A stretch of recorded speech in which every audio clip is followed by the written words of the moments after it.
अली भाई, क्या हाल है? बिल्कुल ठीक ठाक है। आपका क्या हाल है? मैं ठीक हूँ। हमारे बड़ी अच्छी आज धूप निकली हुई है। अच्छा, दैट्स गुड। अच्छा अली भाई, वही पाकिस्तान के बारे में हमने बात करनी है, मौजूदा सूरत हाल जो चल रही है, लेकिन बड़े एक खास मखसूस नुक्ता नजर से उसके ऊपर हमने गुफ्तगू करनी है। और वो मैं हम्म। मुकदमा आपके सामने रख देता हूँ कि काजी फायज ईसा साहब ने बल्ले के निशान को वापस लेने का फैसला जो किया, उसके नजरिए जरूरत की रोशनी में तज्जिया चाहिए। ठीक है अली भाई। ठीक है। अच्छा, अब हम आ जाते हैं अपनी गुफ्तगू के ऊपर। सबसे पहले आप हम इसी से शुरू करें कि काजी फायज ईसा साहब ने जो बल्ले का निशान वापस लिया, उसकी कान, कानूनी हैसियत क्या थी? और क्या सिर्फ और सिर्फ कानूनी, इस तरह के मुकदमा जब सुप्रीम कोर्ट में आते हैं तो उसके अंदर सिर्फ कानून को देखा जाता है, उसमें समाज को भी देखा जाता है? ये मेरा ख्याल बड़ा सिंपल सी बात है इसमें कि समाज को अगर देखा जाए तो फिर अदालत तो अंडर इन्फ्लुएंस आ गई ना समाज के। हम्म। अदालत ने ये नहीं देखना कि समाज क्या सोच रहा है, अदालत ने तो ये देखना है कानून क्या कहता है।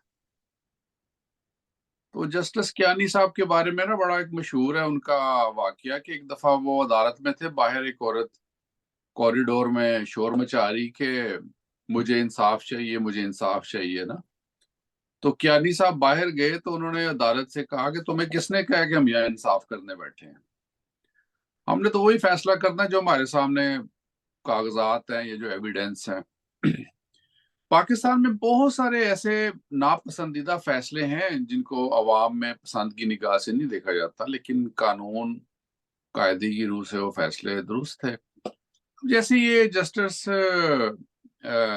खोसा साहब थे चीफ जस्टिस, तो आपको याद होगा एक आसिया का केस था जिसके ऊपर तौहीन मजहब का केस था। तो कितनी बड़ी फॉलोइंग थी जो उस औरत को, उस खातून को, जो क्रिश्चियन खातून थी, जिसकी फेवर में गवर्नर सलमान तासीर भी मर्डर हो गए थे। तो और जो मुजरिम था उसका, वो जो था जिसको फांसी की सजा दी थी फिर खोसा साहब ने, मुमताज कादरी। मुमताज कादरी। अब वो उस वो केस का फैसला। मुजरिम, वो उस केस का मुजरिम नहीं था, आसिया बीबी के केस का। वो सलमान तरसील को कत्ल करने का मुजरिम था। हाँ, ये दो केस थे, सॉरी जी मैं जी, दोनों दो को मिक्स केस। कर रहा हूँ। जी जी। अच्छा, वो सलमान, उसको भी जो फांसी की सजा दी वो पब्लिक सेंटीमेंट के खिलाफ थी। हम्म। आसिया को भी जो छोड़ा उन्होंने, वो भी पब्लिक सेंटीमेंट के खिलाफ था। लेकिन उन्होंने कानून देखा कि जो कानून है, ये भी वैसे मेरे जहन में अचानक मसाल आ गई थी। तो ये जो काजी फायद साहब का ये फैसला ना, ये वाला, इस पे हमने पहले भी शायद थोड़ी सी बात की है कि वो जितनी उसकी प्रोसीडिंग थी वो मैंने तो सारा दिन देखी थी, आपने भी शायद देखी हो। हम्म। तो उस प्रोसीडिंग्स में नजर आ रहा था कि जो पीटीए के वकला के पास कानूनी नुकात के हवाले से कोई सॉलिड ग्राउंड नहीं है, और वो अपनी पार्टी के मंशूर के मुताबिक अपना इंतखाब इलेक्शन जो था पार्टी का अहदेदारों का, वो कंडक्ट नहीं कर सके थे। और वो जो गवाह पेश हुए, वो गवाह जैसे भी थे, उनकी जो भी क्रेडिबिलिटी थी, जिस तरह के भी थे, गवाहों की साथ जो जिरा की गई, जो गवाहों का क्लेम था कि हम पार्ट ऑफ पार्टी हैं, जबकि इनका क्लेम था कि ये जो, जैसे अकबर एस बाबर जैसे लोग, कि ये पार्टी का हिस्सा नहीं है। तो लेकिन पीटीआई साबित नहीं कर सकी कि ये पार्टी का हिस्सा नहीं है, वो कोई ऐसा नोटिफिकेशन नहीं दिखा सकेगी जिसमें उन लोगों को उन्होंने पार्टी से बरतरफ किया हो।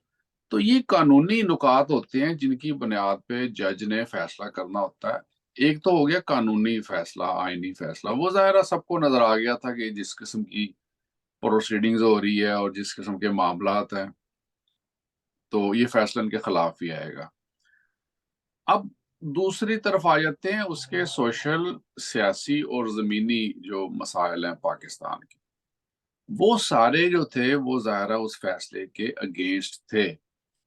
और जब आप देखते हैं कि जमीनी हकायक क्या हैं, कानून क्या कह रहा है, तो जब आप जमीनी हकायक को मद्देनजर रखते हुए कोई फैसला करते हैं तो वो कहलाता है नजरिया जरूरत। पाकिस्तान जैसे मुल्क में जहां पे वाज़े कवानीन, लिखी गई बातों की तशरीहात के नतीजे में भी बहुत ज्यादा क्यास और बहुत ज्यादा इरेगुलरिटी पाई जाती है, ऐसे मुल्क में नजरिया जरूरत और जमीनी हकायक को अगर अहमियत दी जाए तो उसके नताज वही निकलेंगे जो माजी में निकले हैं। माजी में भी जजेस ने, चाहे वो जस्टिस मुनीर का जमाना हो, चाहे ज़ियाउल हक का जमाना हो, चाहे मुशर्रफ का जमाना हो, तो नजरिया जरूरत ने ही तमाम तर आमरों के लिए रास्ते हमवार किए, कवानीन को और कानून को यकसर मुस्तरद किया गया और नजरिया जरूरत को मुकद्दम रख के पूरे पूरे कॉन्स्टिट्यूशन के साथ खलवाड़ किया गया।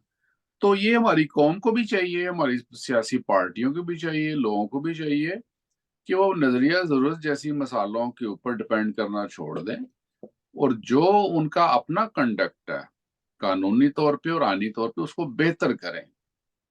पहले भी इस पे बात हुई है, सियासी पार्टी का कोई भी बयानिया पब्लिक में बेचने के लिए तो कारआमद साबित हो सकता है, लेकिन अदालतों में बयानियों की बुनियाद पर मुकदमात नहीं जीते जा सकते। वहां पे आपको ठोस शवाहिद देने पड़ते हैं और वहां पे आपको अपने अपने क्लेम और अपने दावे की फेवर में वाज़ेह सबूत जमा करवाने पड़ते हैं।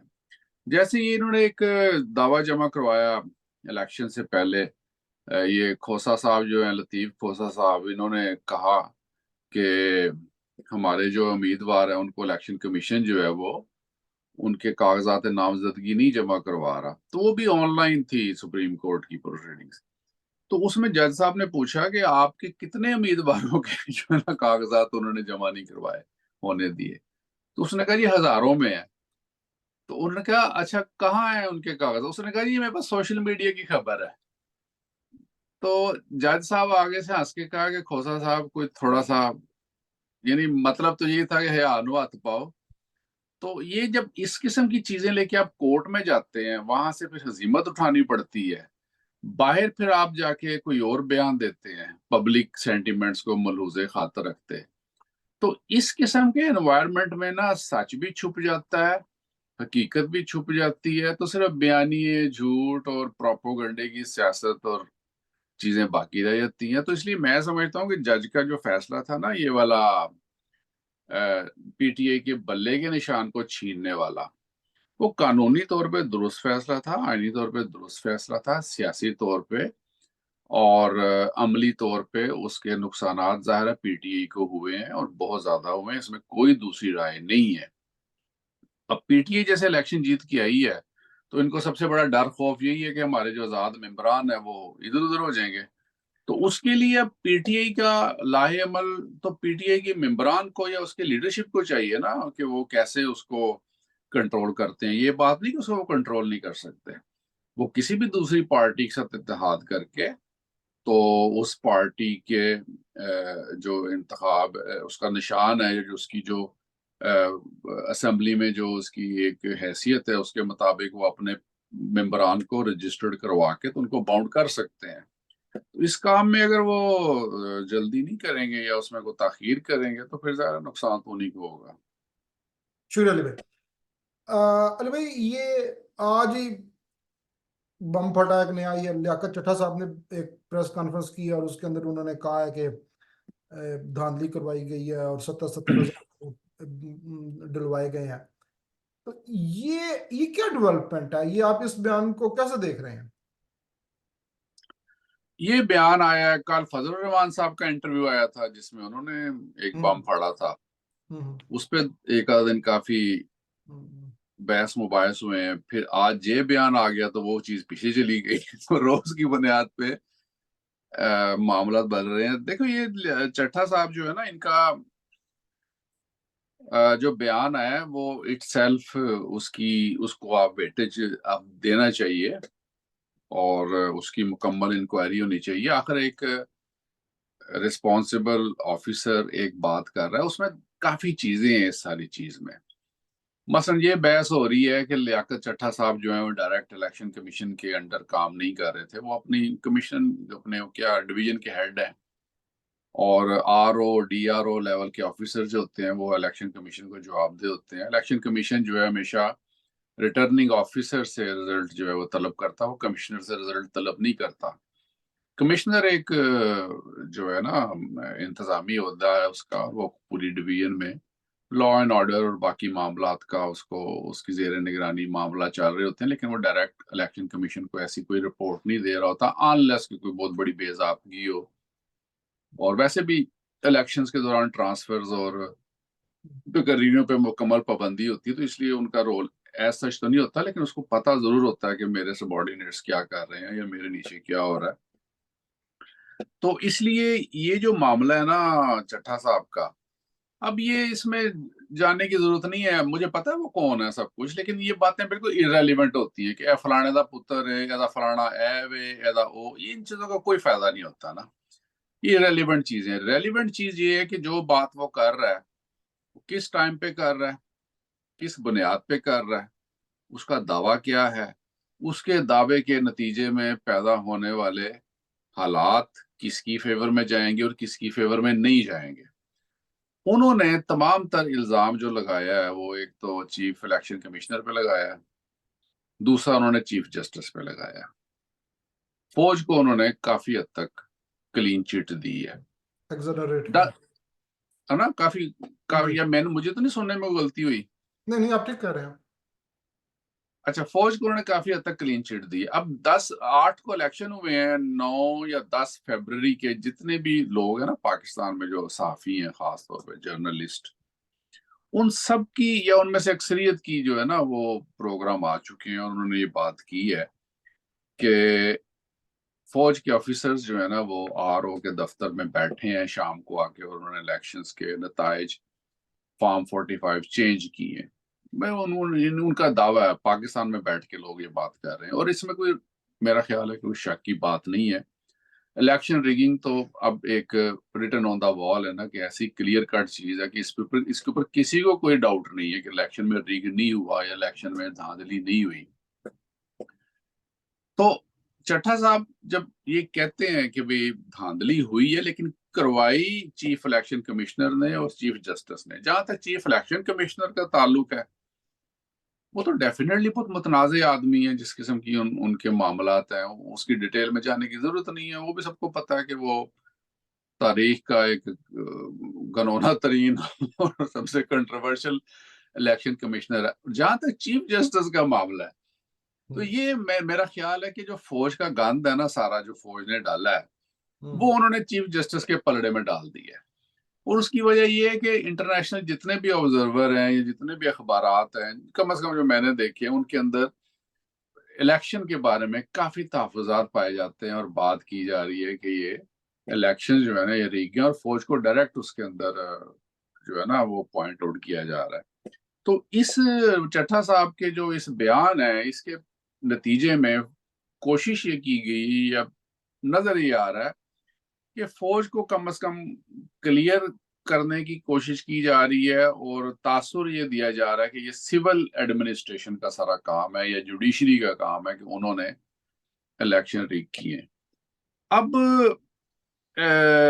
इस दावे का जो नतीजा निकलेगा या निकलना चाहिए, वो तो ये निकलना चाहिए कि इसकी मुकम्मल इंक्वायरी जज को करनी चाहिए, chief justice of Pakistan, fifth, ये अरे क्या भाई, नाम है इनका। एक मिनट रुको। जब आप इस चीज तक पहुंचते हैं ना, तो मतलब वो ब्लड बॉयल होने लग जाता है। हो जाती है इंक्वायरी, किसको इस इंक्वायरी का यकीन आएगा? उस इंक्वायरी के अंदर कोई मेंबर बैठेंगे, उस मेंबर के ऊपर मतलब जिन्होंने इतराज करना है वो कहेंगे कि जो फलाने साल में फलानी जगह इसने फलानी जगह काम किया। हम्म मतलब तो अच्छा, वो इंक्वायरी जिस तरीके से चलेगी उसके हम्म ऊपर मतलब एक पार्टी ये एतराज करेगी, दूसरी पार्टी कोई और। मतलब आप इंक्वायरी को क्यों अहमियत दे रहे हैं? और उसका क्या हाल है? मैं कोई हल इंक्वायरी नहीं। को मैं उसको देखता हूँ, अहमियत इसको देता हूँ कि चीफ जस्टिस का उसने नाम लिया है। हम्म। सुप्रीम कोर्ट आपकी देखो बहुत सारे मुतनाज़े मामलात में इन्वॉल्व रही है, अभी भी बहुत सारे लोगों के नजदीक सुप्रीम कोर्ट मुतनाज़े होगी या है, जो भी है। लेकिन अगर आप 3 या 5 जजेस का वहां पे एक बेंच बना देते हैं, अगर नीयत कुछ हो बेहतर, चीफ जस्टिस साहब उसमें ना बैठे, क्योंकि चीफ जस्टिस की अब इखलाकी जिम्मेवारी है कि उसमें ना बैठे, क्योंकि उसका नाम लिया गया, उसने उसका नाम लगाया है। नहीं। 3 मोस्ट सीनियर जजेस को आप इंक्वायरी कंडक्ट करवाने के लिए बैठा दें वहां पे, वो उसको चट्टा साहब को बुलाएं कि ये आपने जो इल्जामात लगाए इसकी बुनियाद क्या है, आपके पास कौन सा सबूत है। ये जो काम है ना अहमद, ये जो चट्टा ने इंक्वायरी, ये जो इल्जाम लगाया, ये एक थानेदार की तफ्तीश की मार है सारी। ये एक पुलिस इंस्पेक्टर, एक एसएचओ अगर चाहे ना, तो ये 3 दिन के अंदर अंदर इस सारी इसके क्लेम की बेहतरीन इंक्वायरी करके बता सकता है। ये कोई बिग जॉब नहीं है, मामला सारा नीयतों का है।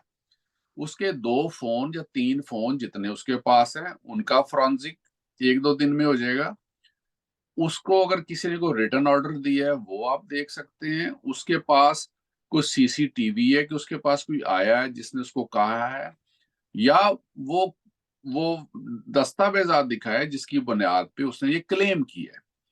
तो ये कोई बिग जॉब नहीं है, लेकिन चूंकि पाकिस्तान में अब एतमाद की कमी है, लोग ट्रस्ट नहीं करते, किसी दुरुस्त बात के ऊपर भी ट्रस्ट नहीं करते, तो इसलिए जब उसने चीफ जस्टिस का जिक्र किया है, तो ठीक है, सुप्रीम कोर्ट भी जब इंक्वायरी करेगी या कमीशन बनाएगी, तो सुप्रीम कोर्ट इटसेल्फ कोई जिसे कहते हैं ना इन्वेस्टिगेशन इन्वेस्टिगेशन का इदारा तो नहीं है।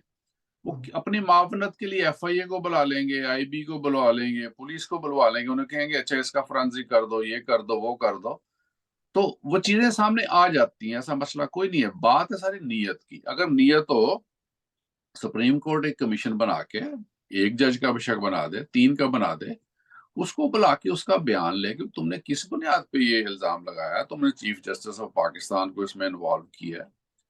ऊपर से चीफ जस्टिस साहब ने उजलत में वो मजदूरों के पास खड़े होके अपना बयान भी दे दिया, उसका जवाब भी दे दिया।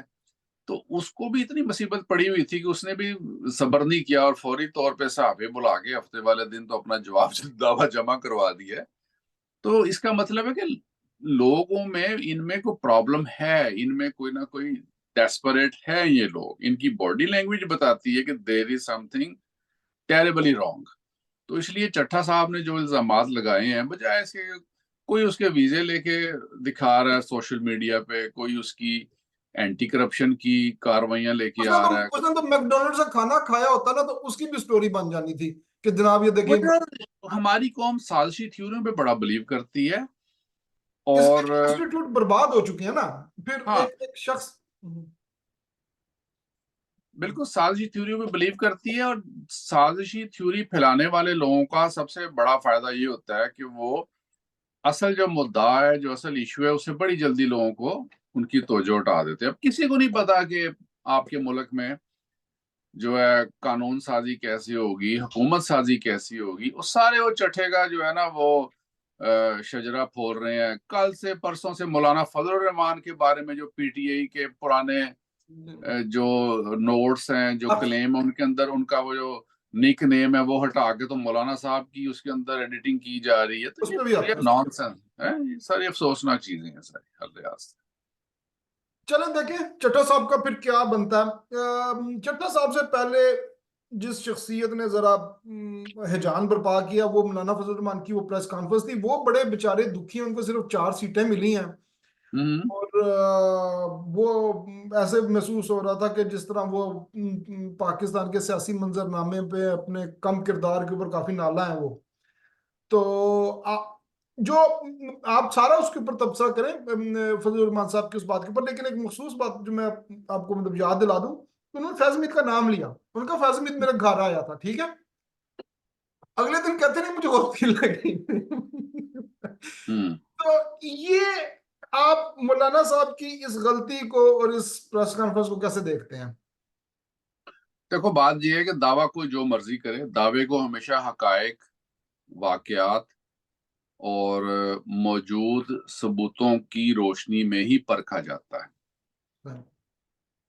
तो मौलाना साहब ने अगले दिन उसकी तरदीद कर दी है कि मैं स्लिप ऑफ टंग था, क्योंकि फैज हमीद बहुत जुबानी ज़देआम उसका नाम ना, क्योंकि वो बहुत बदनाम जमाना आदमी है और उसने बहुत ज्यादा नुकसान पहुंचाया है। फैज हमीद, बाजवा और साकिब निसार, इन्होंने जो पाकिस्तान को नुकसान पहुंचा दिया, आज पाकिस्तान इस स्टेज पे आ गया है, इस नुक्ते पे आ गया है, कोई बंदा यहाँ पे हुकूमत लेने के लिए अब तैयार नहीं है। इतने गंदे बुरे हालात हो चुके हैं आपके मुल्क के, सियासी भी, माशी भी, समाजी भी, माशरती भी।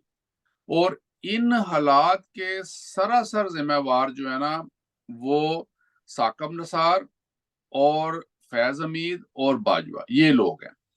फजल रहमान ने जो बाजवे का नाम लिया, तो जाहिर है वो, इसकी ना बड़ी लंबी डिटेल है, मैं I know that very well, मैं तो उस वक्त भी मुझे पता था क्या हो रहा है। इसके ऊपर अगर आप कहेंगे ना, तो एक पूरा घंटा हम तफसील से बात करेंगे कि बाजवे ने क्या किया था, फैज हमीद ने क्या किया था, और उसके बाद अंजम साहब जो थे उन्होंने क्या किया, नदीम अंजम ने। जब ये नो कॉन्फिडेंस हो रही थी ना, मैं से इतना बता देता हूँ, तब फैज हमीद वो DGISI नहीं था, उसको आउट कर दिया गया था सिस्टम से। और बाजवे में और उसमें भी थोड़े से डिफरेंसेस आ चुके थे। और जो चीफ जस्टिस के उस जमाने में, जो फैज हमीद के बाद जो नदीम अंजम थे, उस बंदे ने पॉलिटिकल इंजीनियरिंग में वैसे हिस्सा नहीं लिया था। इन लोगों का कसूर सिर्फ ये था कि इमरान खान से नालां थे, इसकी पूरी डिटेल्स हैं। ये लोग इमरान खान से नालां हो चुके थे, इन्होंने जो स्पोर्टिंग हैंड दिया हुआ था ना इमरान खान को, फैज हमीद की सूरत में या एक मिलिट्री प्रोटेक्शन की सूरत, वो इन्होंने पीछे कर लिया। और इस चीज का अंदिया उन्होंने दे दिया था बाकी सियासी पार्टियों को, जरदारी को भी दे दिया, शहबाज शरीफ को भी दे दिया, मौलाना को भी दे दिया कि हम इसको सपोर्ट नहीं कर रहे। तुम लोगों ने अपने सियासी जो तुम्हारा है मूव, उसके साथ अगर इसको हटाना तो हटा दो, हमें कोई इतराज नहीं। तो वो पहले तंग बैठे थे केसेस की वजह से, बाकी मामला की वजह से। तो इसलिए मौलाना का जो बयान है ना, वो बयान उसका दुरुस्त है, लेकिन फैज हमीद का नाम उसने गलती से ले लिया। अच्छा, ये अभी जो बात हो रही थी ना थोड़ी देर पहले हमारी, ये चट्टा साहब के बारे में, तो मुझे वो अचानक याद आ गया। वो आपको याद है 2013 में एक डिप्टी सेक्रेटरी इलेक्शन कमीशन हुआ करता था, अफजल खान, दाढ़ी वाला गंजा। दाढ़ी वाला गंजा, वो ना, वो साहब जो थे ना, उसने भी सुप्रीम कोर्ट के एक जज के ऊपर इल्जाम लगाया था। और वो बंदा बहुत ज्यादा प्रेस में इन रहा। बाद में उसके ऊपर जब केस हुए सुप्रीम कोर्ट में, तो उसने फिर माफी मांग के जो थी ना, उस कमीशन से जांच छुड़वाई थी कि मैंने तो वैसी बक बक कर दी थी। तो इसलिए इन चीजों की ना इंक्वायरी मुकम्मल तौर पे होनी चाहिए। अफजल खान साहब बाद में धरनों में कंटेनर पे इमरान खान साहब का मुंह भी चूमा करते थे। तो इन लोगों के अपने इंटरेस्ट होते हैं, सियासी वफादारियां भी होती हैं, सस्ती शोहरत के भी शदाई होते हैं, कुछ माली मफादात भी होते हैं, ब्लैकमेल भी हो जाते हैं, यूज भी हो जाते हैं। तो हमारा माशरा ऐसा है कि यहाँ पे आपको कदम कदम पे मीर जाफर, मीर सादिक जो है ना, वो मुफ्त में मिल जाते हैं, कुछ खर्चने की भी जरूरत नहीं होती। तो इसलिए ये जो चट्टा साहब वाला मामला भी है ना, इसको भी मेरा ख्याल है कि थोड़ा सा ना, आपने कहा ना कि लोग ट्रस्ट नहीं करते, जब कोई चीज सामने आ जाती है तो बहरहाल एक हिस्ट्री का हिस्सा बन जाती है। अगर आप नहीं करेंगे तो जिस तरह बाकी डार्क पेजेस हैं आपकी हिस्ट्री में, लियाकत अली खान मर्डर के सामने नहीं आया, जियाउल हक मर्डर के सामने नहीं आया, ईस्ट पाकिस्तान सेपरेशन सामने नहीं आई, भुट्टो का कत्ल जो था वो मिस्ट्री रही, बेनजीर का कत्ल मिस्ट्री रही, ये जो सलाला का वाकया था वो मिस्ट्री रही, ये जो आपका था ये एबटाबाद वाला वाकया, इसका उसामा बिन लादेन वाला, वो मिस्ट्री रही, फिर ये जो APS का वाकया था ये मिस्ट्री रही। तो ये तो पाकिस्तान की तारीख है कि कोई हिस्ट्री जो है ये लोगों को बता के राजी नहीं है। लेकिन कम से कम एक चैप्टर का तो इजाफा हो ना कि yes it was the event, ये एक वाकया था, ये हुआ है, और उसके नतीजे में हमने ये काम किए आगे से या नहीं किए। तो इन चीजों से कौमें सीखती हैं। आपकी तारीख चाहे स्याह हरूफ में लिखी जाए, उसका इम्पैक्ट होता है आपके ऊपर। आज आप जो डेमोक्रेसी से रिलेटेड जो अदारे हैं, जो आपका इंडेक्स है वो और गिर गया है आपका पिछले कुछ दिनों के अंदर। तो ट्रांसपेरेंसी इंटरनेशनल में आपका इंडेक्स गिर गया है, ह्यूमन राइट्स में आप पहले बहुत पीछे हैं, इकोनॉमी में भी पीछे हैं। तो ये चीजों इन चीजों का चाहे किसी पे डायरेक्ट असर हो ना हो, जैसे कहते हैं ना, रिकॉर्ड की दुरुस्तगी के लिए तो ये सब चीजें बड़ी इंपॉर्टेंट होती हैं कि इनको इनके दुरुस्त कॉन्टेक्स्ट में ही देखना चाहिए और आगे से लेके चलना चाहिए। शुक्रिया अली भाई, बहुत बहुत बड़ी आपने शेर हासिल गुफ्तगू की। अगर कोई चीज मेरे से रह गई है, आप बात करना चाहते हैं? इसमें बात यही है कि चीजें यार क्लियर कट सामने आनी चाहिए। जैसे मैं अब कह रहा हूं आपसे, क्योंकि इससे स्पेशल हम बात कर रहे थे ना इस सारे वाकये से, कि जैसे आप कह रहे थे अदालत का कोई फर्क नहीं पड़ता। अब जैसे असगर खान केस था, हम्म। कितने साल चला है वो अदालत में, हम्म। लेकिन वो एक एग्जाम्पल तो बना कम से कम। ठीक है, तो एक और केस था, अभी उसका में से हवाला निकल गया उसका। एनीवे, असगर खान केस के नतीजे में आपको पता तो चला ना आपकी फौज की और एजेंसियों की क्या इन्वॉल्वमेंट होती है। पीपल्स पार्टी के खिलाफ आईजीआई को जो पैसे दिए गए, सब कुछ ये वो। तो ये जो मौजूदा इलेक्शन है और ये जो जिस तरह के इल्जाम आए हैं, तो यहाँ पे भी इस किस्म का कोई कमीशन बनना चाहिए, कोई इंक्वायरी होनी चाहिए कि फौज के ऊपर आपके ऊपर इल्जाम लग रहे हैं, फौज के कौन से एलिमेंट इसके अंदर इन्वॉल्व है, क्यों इन्वॉल्व है, उनकी कंप्लीट इंक्वायरी होनी चाहिए। और अभी भी अगर इनको अकल नहीं आएगी तो मेरा ख्याल है कि मजीद जो है ना कोई चांस रह नहीं गए पाकिस्तान के पास या पाकिस्तान की रियासत के पास या अदारों के पास कि वो अभी भी लोगों को वो बेवकूफ बनाए। लोग अब बेवकूफ नहीं है, लोगों को समझ आ गई है, लोगों को चीजें नजर आती हैं कि पाकिस्तान में क्या हो रहा है। देखो ना, बलूचिस्तान में पार्टियां एहतजाज कर रही हैं, सिंध में पार्टीज एहतजाज कर रही हैं, आज भी शायद पीटीआई का भी एहतजाज था। Maulana Fazal Rehman itself it's a big subject and big topic कि वो पीटीआई के साथ जो है ना अब इनके मामलात आगे बढ़ने लगे हैं। इट्स वेरी इंपॉर्टेंट कि जब आप अ, इस किस्म की ब्लंडर्स मारोगे या इशराफिया आपके मुल्क की इस किस्म के ब्लंडर्स मारेगी कि वो लोगों को उनका जायज हक नहीं देगी, तो फिर पॉलिटिकल पार्टीज को चाहिए कि जिस तरह मौलाना को थोड़ी समझ आई है, या मेरे लिए खुशी की बात अगर पीटीआई भी मौलाना की तरफ हाथ बढ़ा रही है, तो आज अगर पीटीआई मौलाना की तरफ हाथ बढ़ा रही है तो हो सकता है कल को पीटीआई को इतनी और समझ आ जाएगी वो पीपल्स पार्टी के साथ भी मामला तय कर ले, इवन नून लीग के साथ भी मामला तय कर ले। अगर ये इस तरह नहीं करेंगे तो जो स्पेस रहेगी, तो मुख्तदर कुव्वतें जो हैं और जो आपके मुल्क की शराफिया है फौज की सूरत में, वही फिर उसका फायदा उठाएगी ना इस सारे क्योस का। तो अभी इस वक्त हेल्ड मामला आते हैं, सारे मोहल्लक मामला आते हैं, कोई उसका नतीजा नहीं निकल रहा। सूबों में कोई मसला नहीं है कि सूबे में किसने हुकूमत बनानी है, सारा मसला इस्लामाबाद का बना हुआ है, वहां किसने हुकूमत बनानी है। पीपल्स पार्टी पीछे हट गई है यार, अंदाजा करो कि हमें कोई इक़्तिदार से दिलचस्पी नहीं है, हमने पार्ट ऑफ गवर्नमेंट नून नहीं लीग होना। पीछे, नून लीग के कुछ रहनुमा। नून लीग के बहुत सारे लोग पीछे हट गए हैं, वो कहते हैं हम क्यों बर्डन उठाएं, सारा हमने पहले 1.5 साल जो गंद खाया है, जो मामला बदनामी बर्दाश्त की है, वो भी पीछे हट गए हैं। पीटीआई को वैसी हुकूमत नहीं लेनी चाहिए, क्योंकि अगर वो हुकूमत लेगी तो सारा बर्डन उनके ऊपर आ जाएगा।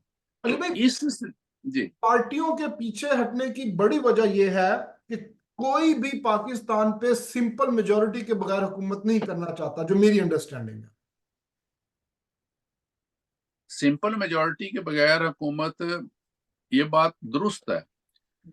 इसके अलावा चैलेंजेस बड़े सख्त हैं। कोई भी पार्टी अगर इस वक्त आएगी, एक तो बात है उसकी मॉरल वैल्यू कोई नहीं है, इलेक्शन धांधली ज्यादा, इलेक्शंस की मॉरल वैल्यू कोई नहीं है इनकी। अगर इमरान खान बाहर आ जाता है, किसी भी हवाले से आ जाता है बाहर, उसको कोई अदालती रिलीफ मिल जाता है, इस मुल्क में आप सोच भी नहीं सकते कैसा क्यास और कैसी बदनजमी पैदा होगी। वो किसी को नहीं चलने देगा, जो भी हुकूमत होगी वो ऐसी तैसी कर देगा, वो बैठ जाएगा इस्लामाबाद आके, 10 20 30 40 50 हजार बंदा के साथ बैठ जाएगा आके, दोबारा वही क्यास शुरू हो जाएगा। तो इसलिए मेरे नजदीक इनको ना सबसे पहले पीटीआई से मामला तय करने पड़ेंगे, उसके बाद बाकी सियासी जमातों के तहफुजात दूर करने पड़ेंगे। अब अगर इन्होंने रिगिंग जैसे की है तो कोई मशवरा ही कर लेते किसी बंदे से, को दो दो पार्टी दो दो सीटें को फजल रहमान को ज्यादा दे देते, को दो चार एएनपी को दे देते, को वंड ते ठीक कर देना। तो वो जो इन्होंने तकसीम की है, तो उससे तो एक को 3 रोटियां दे दी, एक को 1 रोटी दे दी, किसी को कुछ भी नहीं दिया, तो वो रोला तो पड़ना ही है अब उस हवाले से। तो इसलिए जब तक मामलात बैरकों में रहेंगे ना, तब तक तो आप कहें समझें कि अल्लाह ही हाफ़िज़ है आपका। तो इस सिचुएशन में भी पॉलिटिशियंस जो हैं, सियासतदान, इनको भी अक्ल कर लेनी चाहिए। अदरवाइज अगर कोई भी हुकूमत लेने के लिए तैयार नहीं हुआ, तो अगेन ये एस्टेब्लिशमेंट की फेवर में जाएगा और नजरिया जरूरत दोबारा पैदा हो जाएगा। निगरान सेटअप प्रोलॉन्ग कर जाएगा। अगर ये निगरान सेटअप प्रोलॉन्ग नहीं किया तो आपको एक दोबारा अगले इलेक्शन में जाना पड़ेगा। अगले इलेक्शन में अगर आप दोबारा गए तो आप याद रखें कि पीटीआई की अगर इस वक्त 34-35% या 40% उनको वोट पड़े हैं, तो ये वोट 50% से ज्यादा पड़ जाएंगे। और इन पार्टियों को जिनको को थोड़े बहुत वोट मिले तो ये भी नहीं मिलेंगे। तो इसलिए इनके लिए बेहतर यही है कि ये सबसे पहले नून लीग के लिए जरूरी है कि वो सुर्खेल जो बनी हुई है तो वो पीटीआई से अपने मामला ठीक करने की कोशिश करे। और पीटीआई के लिए भी ये मेरा ख्याल ये है कि वो चूंकि सफरिंग एंड पे है, नो डाउट कि उनके साथ ज्यादती हो रही है, लेकिन पॉलिटिकल जिसे कहते हैं ना एनवायरनमेंट के लिए या मुल्की मफाद के लिए, रियासती मफाद के लिए, उनको भी चाहिए कि वो कोई इसका सोल्यूशन निकाले। अदरवाइज तो हालात पहले बड़े खराब हैं पाकिस्तान के और मजीद खराब हो जाएंगे आगे से। शुक्रिया अली भाई, बहुत बहुत। हम यहाँ पे अपना प्रोग्राम रोकते हैं। अच्छा जी, खुदा हाफिज। ओके जी।